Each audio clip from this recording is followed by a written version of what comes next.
Good afternoon. My name is Heidi Southworth, and I am the Digital Initiatives Librarian at Minnesota State University Mankato. This presentation will focus on the Southworth ratio, which is one of the many tools that we use at our university to analyze journal usage and make data-driven decisions. I will talk about how the ratio came about and how we used it in our Elsevier renewal. I will show you our journal evaluation tool, the CPPI, and the addition of the Southworth ratio to it. And finally, I will end with some future questions that we want to explore. There will be a Q&A session after this presentation and invite you to share what you are doing at your institutions to analyze your journal collections.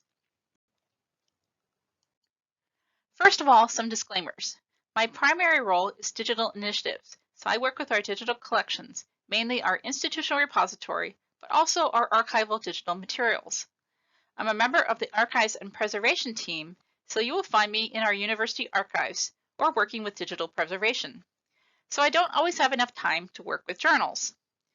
Some of the content in this presentation is the product of my very smart colleagues, and I am privileged to work with them and to play a role in the work that they have done. You will see some of their handiwork in the following slides. When I first submitted this presentation proposal, I had thought of it as a short lightning round, but I am honored that the conference organizers suggested that I turn it into a longer presentation. I hope that I will not bore you or put you to sleep. Finally, I had debated using screenshots of the tools that we have or to do a live demo.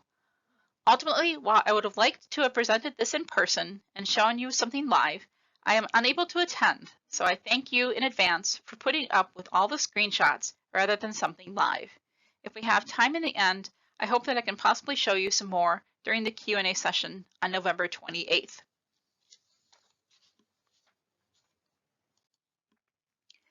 I'm recording this presentation in my office in Mankato, Minnesota, and before I begin, I would like to take this opportunity to recognize that I live, work, and learn in the original homeland of the Dakota people, and whose language frames our name, Minnesota State University, Mankato.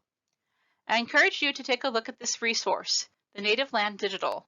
The URL is at the top of the slide to learn more about the lands that you inhabit, the history of those lands, and how to actively be a part of a better future going forward together. Here is a little bit about us and our university. We were founded in 1868 as the second normal school, like a teacher's college, in the state. We are located 85 miles southwest of Minneapolis and St. Paul, Minnesota. We are a regional comprehensive university with approximately 14,000 students and 1,600 faculty and staff. We are part of the Min-State system of 33 colleges and universities. We have many committees in our library, one of which is the JRC, or Journals Review Committee. The JRC is a representative committee with librarians from each of the 5 college teams that make up the university, and we make decisions on all of our journal subscriptions. The committee is led by Associate Professor Nat Gustafson-Sundell, Collections Librarian. I serve on the committee as the representative from the College of Science, Engineering, and Technology. In fall of 2021, the JRC began to review the renewals for the 2022 subscription year.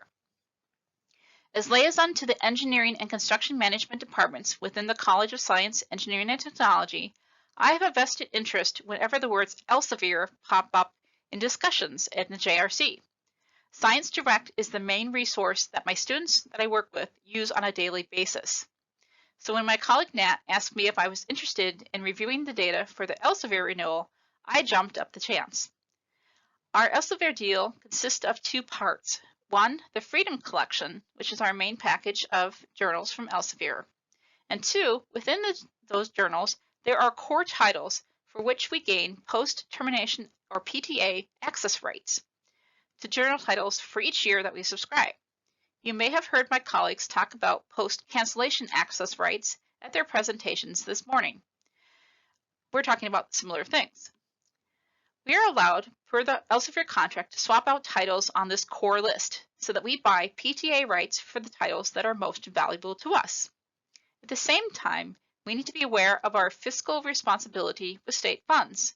While the contract states that we cannot decrease costs, we also do not want to increase our costs moving forward. We only have so much money to work with. So we make swaps that are of similar dollar amounts among the titles on the core list. For ones that we swap out, we stop gaining PTA rights for the subscription years that we cut. After we cut, but we may still retain access to those previous years. For the ones that we swap or add in, we gain PTA rights for the subscription year that they are chosen, but we do not gain PTA rights to the years before an item is added in to the collection.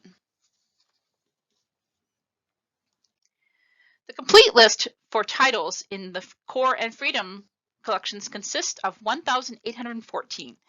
150 of them were the ones with post-termination access rights. And of those 150 titles, there were 92 columns of data on this massive Excel spreadsheet. So that's what we had to look through. The fields on this spreadsheet that were most useful for us included the 3-year usage value indicator, which is simply cost divided by 3 years of usage, all article download counts for 3 years and 7 years, cost, of course, link resolver clicks, the H-index, and subject categories. Subject categories were especially important to me as I reflected on all the changes in the engineering and construction management fields. So Nat and I had this very large list of data to review, and we needed to decide if journal titles should stay or if they should go from the list. Apologies there to the band The Clash for stealing and altering their 1982 song title. You can hear the original song by clicking on the YouTube link at the bottom of the slide. So how to decide on which titles stay or which go? Do we use cost? Do we use that 3-year value indicator? Should we look at individual years of usage? Usage wasn't the first thing actually that was on the spreadsheet. It was actually cost and cost per use. Those were towards the front, and certainly these are important factors to consider in making any decisions. But I really wanted to know the usage, and while I found usage data further along on the spreadsheet, I was trying to find a way that tracked usage over longer periods of time, such as 7 years rather than 3. And I wanted to see if there was a simple way to see any trends in the usage. So what did I do? Well, I simply started playing with the spreadsheet. I started moving columns around. And I moved a column that contained 7 years of download statistics closer to the 3-year download count to compare and see if usage was trending up or down. I did all these figures in my head. I kind of wrote on the margins. I wrote all over the spreadsheet, trying to come up with some numbers. For the purposes of this exercise, we saw 3 years. 3 years referred to the most current full years of data that we could get at the time, which was 2017, 2018, and 2019. And the 7 years referred to the period between 2013 and 2019. So I had all these figures written on this spreadsheet. And so then Nat and I met to discuss our titles that we wanted to kick out and ones that we wanted to take in. And I showed Nat what I had done. We then took the idea and created a new column on the spreadsheet that showed a ratio where the 3-year all download count was divided by the 7-year download count. This act generated a simple ratio that we expressed as a decimal. If the decimal was below 0.5, we determined that this showed a downward trend to usage. If it was above 0.5, we determined that this meant that usage was trending up. This is flexible, of course, because there may be times when 0.51 is actually trending down rather than up. So it can be a discussion point for you at your library. Nat then took the ratio and named it after me, which is kind of funny because I didn't view this as something earth-shaking at the time, nor did I really expect anything to be named after me. I was just looking for some simple number to help in determining usage trends and in making the best choices for my students. You may ask why we used 3 and 7? Well, simply this was the data that I had at the time. As the 2020 data was not yet complete, we wanted to look at full years of usage.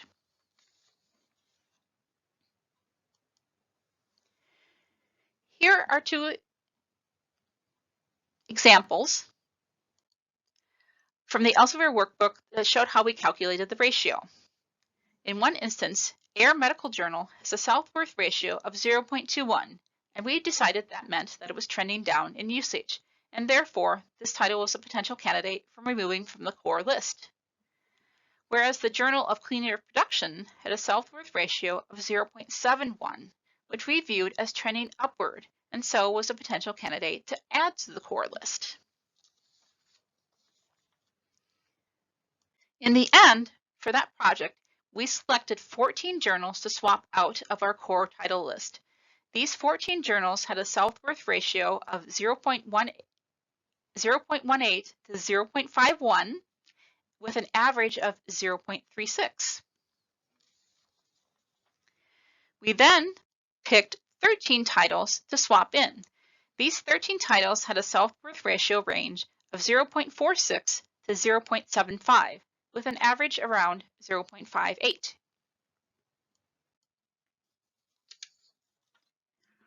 So what are the benefits for the Southworth ratio? For one, it is a quick, simple metric that can be easily digested in a single glance. Another advantage is in its flexibility. You can use whatever years you want. You don't have to use 3 and 7. You can use 4 and 8 or whatever you want to decide. Moreover, it is an actual number that helps in showing the usage quickly rather than having to spend time interpreting the ups and downs on a trend line. Have you ever looked at the trend line graphic and tried to figure out, did it go up 5%? Did it go up 2? Did it go 3? Did it go down? And when did this all happen? So finally, it is a number that complements all of our other metrics that we use.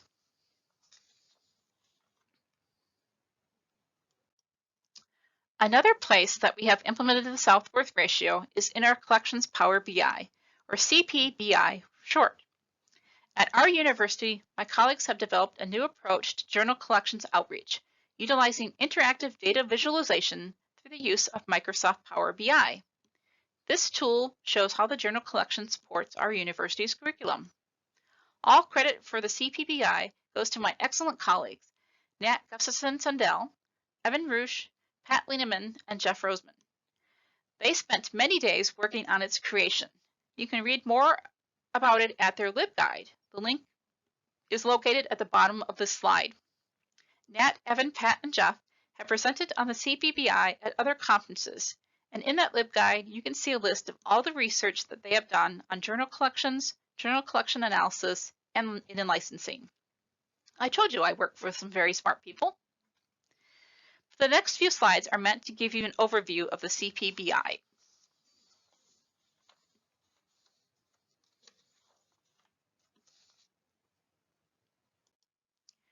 First, let's look at the CPBI data. The data categories include quality, and these are citation-based metrics or counts, usage, such as download counts, requests, clicks in Primo, or interlibrary loan requests. Supply, which refers to the type of access. Is it any access? Is it current access? Is it open access? It also refers to where we get our subscriptions from. Do we get them through ELM, which is the Electronic Library of Minnesota, where we get some free resources? And we also wanted to have a spot for PTA rights. And finally, cost. Cost includes such things as core price, nominal price, distributed price, and comparative price. It also includes cost per use. Data is drawn from several sources, including Simago, data from our Alma Primo, counter reports, OCLC, various vendor data, and more. Here is a screenshot of the CPBI landing page. You can see on the left the various reports referred to as pages that have been established. There is also an entire introduction in the middle of the page that helps you to navigate and to use the tool.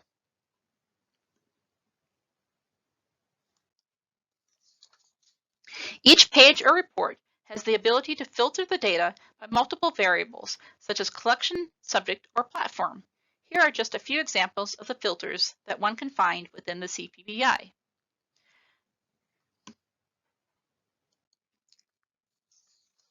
The next few slides are screenshots of the various pages that you can find within the CPBI.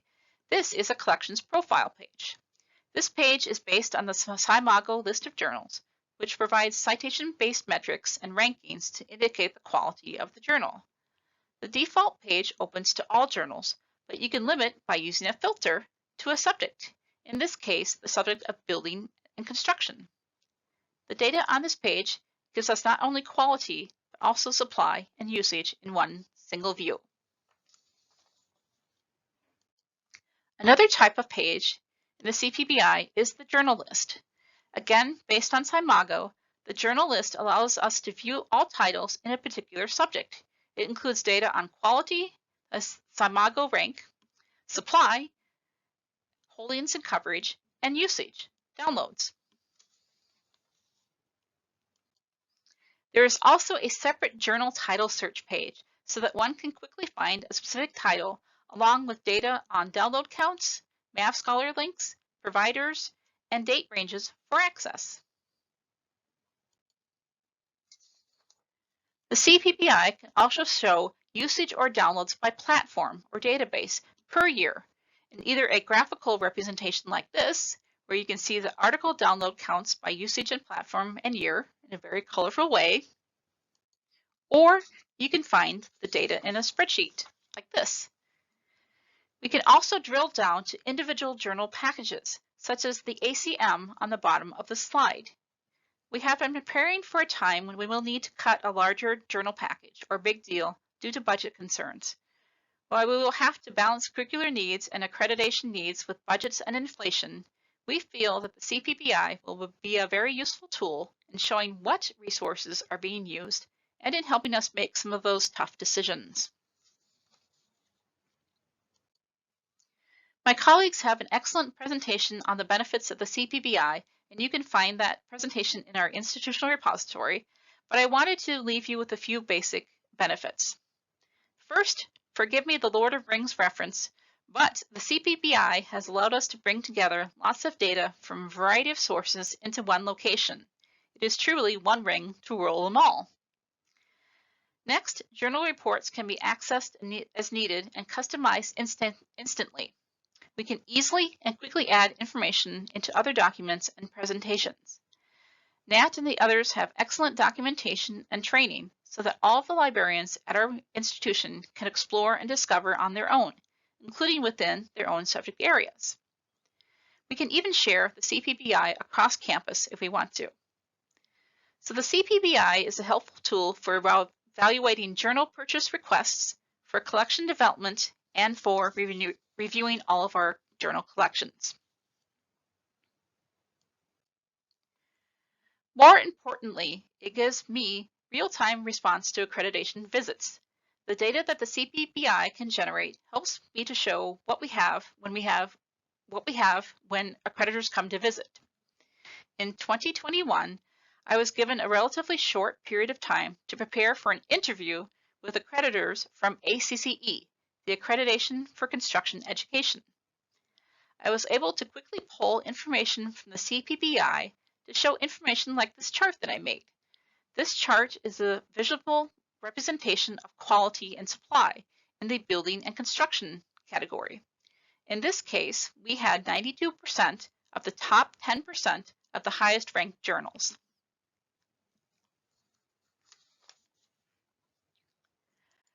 I was also able to show them the titles that students were using and provide them some quick statistics on usage and quality for those top 15 highest ranked journals in building and construction category.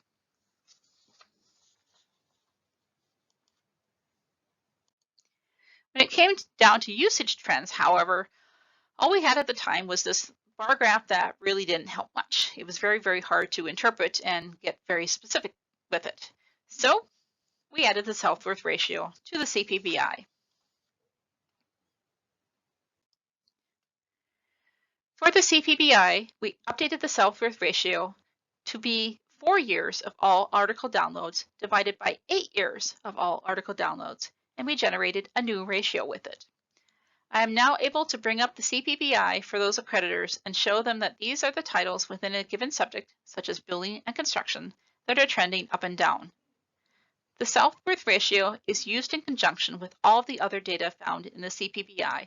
It is not just a figure on its own, and it is not perfect either. For example, if you look at this screenshot of the CPBI, the Southworth ratio is sometimes not very helpful for certain titles that were recently added or for ones that do not have many download counts. It's not perfect. But if we use it with all the other data in the CPBI, we have a good story to tell about our journal usage.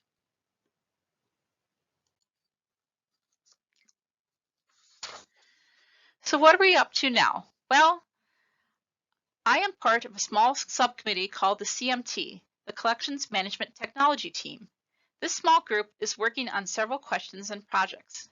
First, we have been discussing how all of these metrics found in the CPBI work together to tell a story, and we have been exploring how we can turn that story into a one-page, a one-sheeter, if you will, to improve how we communicate the value of our journal collections to specific programs. It is our hope that this one-sheeter can be replicated across any subject or discipline taught at our university by any of our librarians. Tied to this, I would like to explore how we can communicate better about journal inflation. Every time I talk to faculty or administration, it seems, I'm often surprised about how little they know about the inflationary costs that we incur. As we are continually working to improve the CPBI, I have been thinking about what else can we glean from the data. Can we combine the data in new and different ways? For example, what would happen if we combine the Southworth ratio with the cost per use value indicator? Will we learn something new, or will it not work? Finally, I would like to further explore what we can learn if we apply the Southworth ratio to subject-specific journal packages versus applying it to multidisciplinary packages. I looked up several different journal packages, some subject-specific and others multidisciplinary, to see what the Southworth ratio could tell us. Here, the Southworth ratio, in the examples on the left, shows that subject-specific resource number 1 is trending up, whereas number 2 is trending down. So could we get rid of this subject-specific resource? Maybe. We'll need to look at all the data to help make that decision. Additionally, if you compare some of our multidisciplinary packages, there don't appear to be substantial differences. For example, on the right, MD1 and MD2 are very similar in their Southworth ratios, but MD3 seems to be trending upward. So this is going to be an interesting thing for us to explore to see if we can figure out what this all means and how we can apply it to a package level analysis.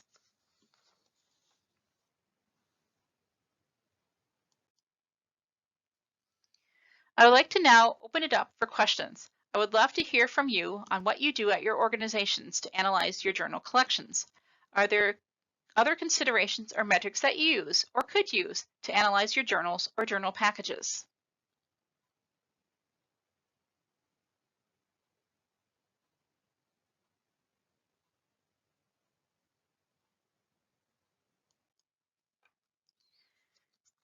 I want to thank you again for attending this session.